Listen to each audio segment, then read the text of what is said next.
একবার চিন্তা করুন, আজ যদি আপনার জীবনের শেষ দিন হতো, যে ফোনটি এখন হাতে আছে, যে ঘরটিতে বসে আছেন, যে মানুষগুলোকে ভালোবাসেন, সবকিছু এক মুহূর্তে ছেড়ে চলে যেতে হতো। ভিডিওর শিরোনাম: আজ যদি আপনার মৃত্যুর দিন হতো, আপনি কি প্রস্তুত? 1 মিনিটের ওপেনিং হুক। একবার চিন্তা করুন, আজ যদি আপনার জীবনের শেষ দিন হতো, যে ফোনটি এখন হাতে আছে, যে ঘরটিতে বসে আছেন, যে মানুষগুলোকে ভালোবাসেন, সবকিছু এক মুহূর্তে ছেড়ে চলে যেতে হতো। কিন্তু আমরা কি কখনো ভেবেছি মৃত্যুর পর আমাদের কি অপেক্ষা করছে?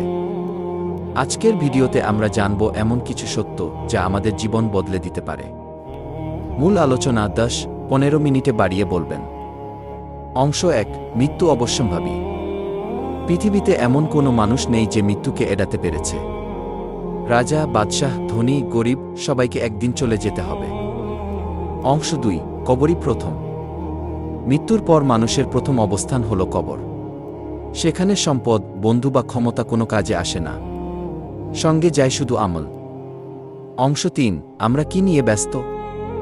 আমরা দুনিয়ার জন্য কত পরিকল্পনা করি, কিন্তু আখিরাতের জন্য কতটুকু প্রস্তুতি নিই? প্রতিদিন কিছু সময় আল্লাহর স্মরণে ব্যয় করা উচিত।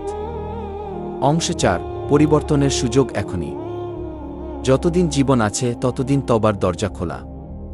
আজকের একটি ছোট নেক আমল আখিরাতে অনেক বড় উপকার করতে পারে। অংশ 5: করণীয়। 5 ওয়াক্ত নামাজ আদায় করা, কুরআন তিলাওয়াত করা, পিতামাতার প্রতি সদয় হওয়া, মানুষের হক আদায় করা, বেশি বেশি তওবা করা। সমাপ্তি: মনে রাখবেন, দুনিয়া ক্ষণস্থায়ী, আখিরাত চিরস্থায়ী। আজ থেকেই নিজেকে বদলানোর চেষ্টা করুন। যদি ভিডিওটি ভালো লাগে তাহলে চ্যানেল হৃদয়ের হেদায়াত সাবস্ক্রাইব করুন এবং অন্যদের কাছে পৌঁছে দিন।